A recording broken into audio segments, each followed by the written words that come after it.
Welcome back to another Pokemon trading card game tournament vlog. This weekend, or right now, as I'm recording this, is the Pokemon World Championships in Anaheim. But we're not in Anaheim, we're here in Toronto at Comfy Hobbies for their World's Watch Party. A lot of stores are doing these like watch party tournaments where you can actually watch, the World's tournament happen and also play in a tournament at the same time. And there's a couple of cool things about today's tournament in specific. Yesterday, the Pokemon Prize Pack Series 7 released. That's right, no more Prize Pack Series 6. If you want to see the 2 booster boxes we opened up on the channel, I'll leave them linked down below. But now we're going to try and build a Prize Pack Series 7. On top of that, just for playing in today's Worlds tournament, you get a cool Pikachu promo. So that's very exciting. And if you actually win the tournament today, you can get a Pikachu Worlds promo that has, I believe, winner debossed or embossed into the card. So pretty cool. Hopefully we can get that. If you guys don't know, I've been playing so much Roaring Moon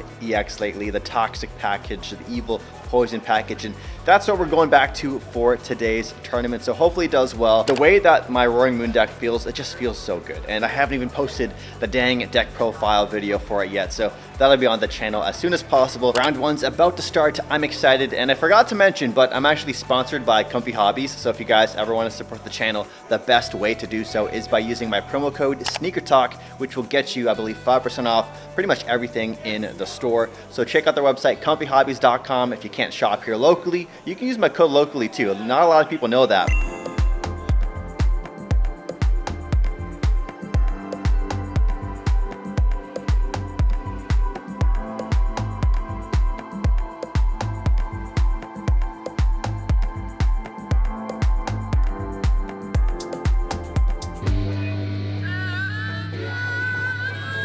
Round one just wrapped up. We played against Terrabox, and this was an interesting Terrabox because they had a bunch of random cards I don't usually see in it. They had the Armarouge or Armarouge that actually sends up the fire energies from your bench Pokemon to your active, so a lot of your other Pokemon can attack. They had Ethan's Ho-Oh in there as well for some bonus fire energy acceleration, which has some really good synergy with the deck.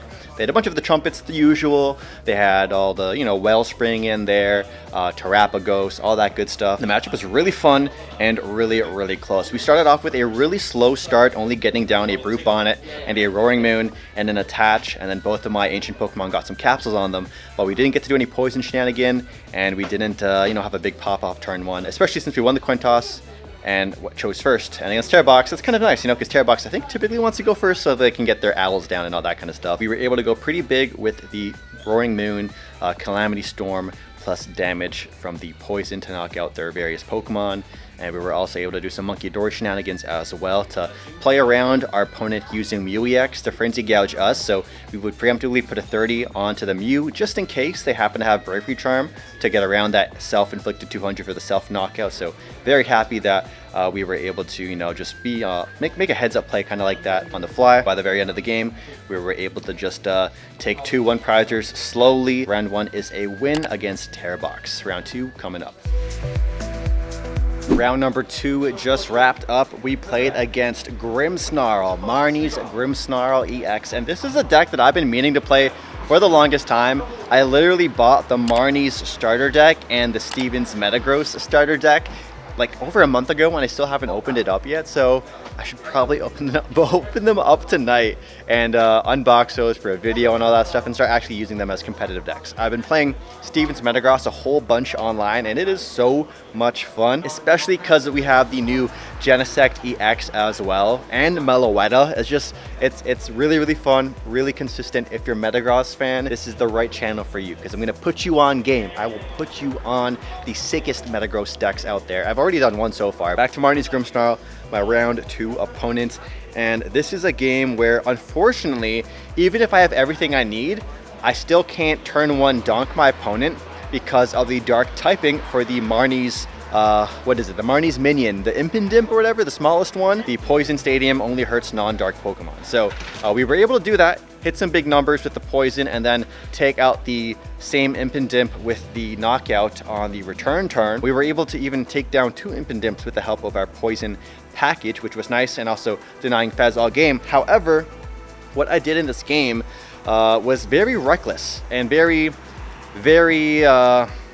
just a bad play. Like, the whole point of this deck playing the Squawk is you can go for those turn 1 donks, and the fact that my turn 1 I dropped in my Mew EX and my Squawk, those are two prize liabilities that, you know, Grimmsnarl can easily 1-hit KO just for the standard attack of 180. So typically, whenever I played against Marty's Grimmsnarl, it's been somewhat close for the most part, but that's also due to the fact that I try not to bench those 2 prize liabilities. So for this game, for honestly no real good reason, I basically bench locked myself. So that was gonna bite me in the butt later in the game, I'll tell you about that. But I was able to pull off this really cool play, which we always pull off like at least once or twice a game. I'm able to pull this off where you nest ball out your Roaring Moon, you attach, Sada, energy switch, you Frenzy Gouge, and it's a beautiful, beautiful thing.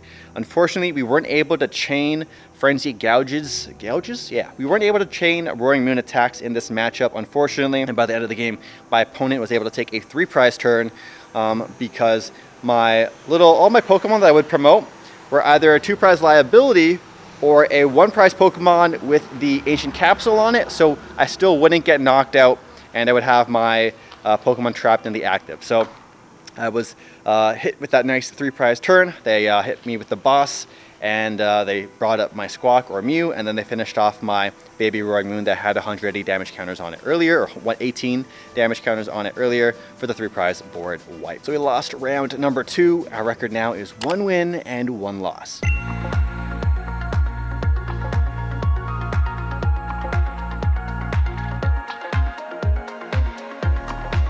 Round number 3 just wrapped up when we played against a newer player on a deck that I used to play all the time and that I still love and it's still close to my heart. We played against Miraidon EX with some Joltik in there as well.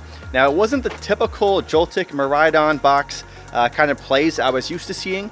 My opponent would tandem unit out Pokemon, but not tandem unit out Pokemon. They would just tandem out another Miraidon. So they weren't setting up anything like the Electrike or the Magnemite or anything like that for some extra sort of power on board, some extra energy power. But my opponent also wasn't able to establish a Mew EX, which is really, really important in Miraidon because there's no draw engine unless you're playing Iono's Kilowatt Rel. So with no Mew on board, I had sort of a rough start, and my opponent even played around me doing a Poison Donk because we were talking about how I played a Poison Donk deck before. At the Toronto Regionals, I played Galarian Weezing with the Eternatus VMAX. So my opponent made sure to not bench a Joltik as his, or start Joltik in his active. Instead, he started the Miraidon, which sure enough, I was able to hurt with Poison and not take the knockout because I was blabbing about how I used to play a Poison Donk deck, well, not even Poison Donk, an Evil deck before. So we got the hint for this game. We were still able to clutch up with the help of our Roaring Moon. You know, just Roaring Moon being able to take that big knockout with the Calamity Storm. Fortunately for us, our opponent did make a misplay where they dropped in their Iron Leaves EX so they could have a fresh new attacker, also grass Pokemon, so also quite scary for dealing with my Roaring Moon very easily. They moved the energies off of their full health Miraidon. That just meant they couldn't chain attackers. So when I was attacking their Pokemon to take prizes, I attacked the Miraidon that was weakened. I didn't even attack it actually. I took it out because it had 150 damage on it from the previous poisonous stuff I did earlier. And we used the Peturunt for poison 80 damage. So 15 plus the 8, 230, that's enough to knock out the Miraidon with poison. Took some prizes that way. All we needed to do was hit him with that nasty late game Iono Blood Moon combo. And that is the exact combo we were able to pull off. We Iono'd him to 2. We used Blood Moon to take down the Iron Leaves, and he did not have another attacker ready to go. And he scooped it up after that. So very, very happy with the outcome of that. Always hurts, you know, beating a fellow Miraidon player, but I also like seeing Miraidon because I pretty much have played so much Miraidon. It feels like I know every trick in the book for Miraidon, so there's no surprises. And for my opponent, and for even my round 2 opponent, my round 1 opponent, this Roaring Moon Poison deck is so under the radar. No one plays it. You really have this nice sort of element to surprise, which is really, really handy, especially in some games where your opponent just can't predict what you're going to pull out of your bag of tricks next. So our record now is 2 wins, 1 loss, clutching up against the Miraidon player. And round 4 is coming up soon, and it's going to be a 5-round tournament today. So let's see how we can do. We have 2 more rounds left to go.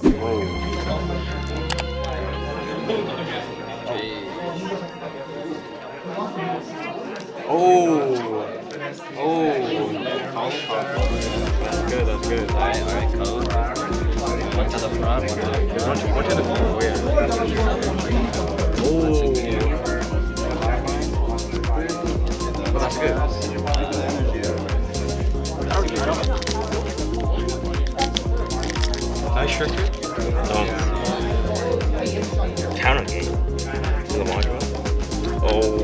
That's it, right?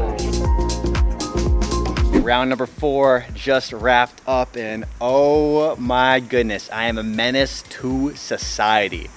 We hit Charizard EX with the Pidgeot and the Ghost in there, the Dust Noir package, and we pulled it off, baby. We pulled it off. The turn 1 dunk on his little baby Cleffa. It was beautiful. I didn't need too much. I was able to get a Squawk out. I had Carmine as well, but I didn't even have to use my Squawk and Seize because my Carmine gave me just enough juice in the tank to do the turn 1 donk. We were able to nest ball for the Brute Bonnet. Our Carmine gave us the Capsule and the Poison Stadium. Just like that, Toxic Powder, win the game turn 1. My opponent didn't even get to draw a card.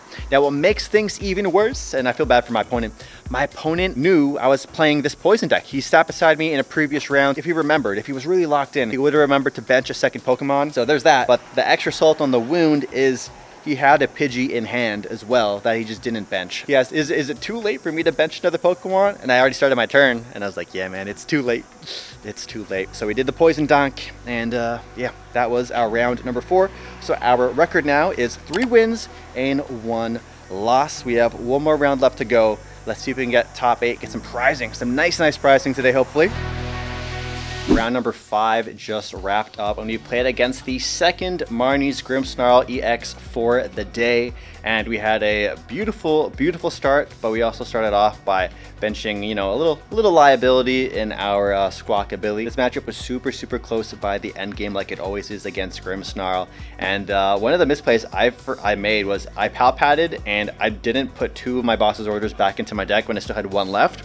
He hit me with the Iono, and luckily enough for me, I got off of 2, I got my boss's orders. So I was able to use 1 Roaring Moon EX to Frenzy Gouge 2 different Marnie's Grimmsnarl EXs.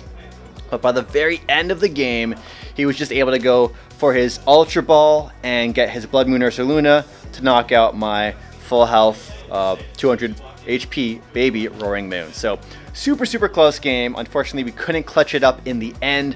It was a little awkward at some times because I had to do a play where I have no energies in my discard, so I can't Sada. So I have to Petra my Roaring Moon to the active, then retreat just to put those energies back in, and I could Sada that way. But unfortunately, we weren't able to get 2 different Roaring Moon EXs up, and that would have been the ideal endgame scenario, or attacking with Blood Moon, or leaving Blood Moon in the active at the very end of the game. That would have also won me it. But yeah, super close game, can't complain. It's definitely like a 50-50 matchup against Grimmsnarl. So our final record was 3 wins, 2 losses, and I actually bought a bunch of cards today at Comfy Hobbies using my own promo code. You guys can use code SneakerTalk, you'll save 5% off your Pokemon cards. So I'll show you guys the Pokemon card haul in just a second. It's going to pop up as a YouTube short. You can just click and watch right after. $15 for getting 8th place today out of 32. So pretty happy. If you guys want to see the cards we copped, click on screen here to see all the cards. And if you guys want to see some more Pokemon card tournament vlogs, click over here, and I'll catch you guys in the next video. Peace.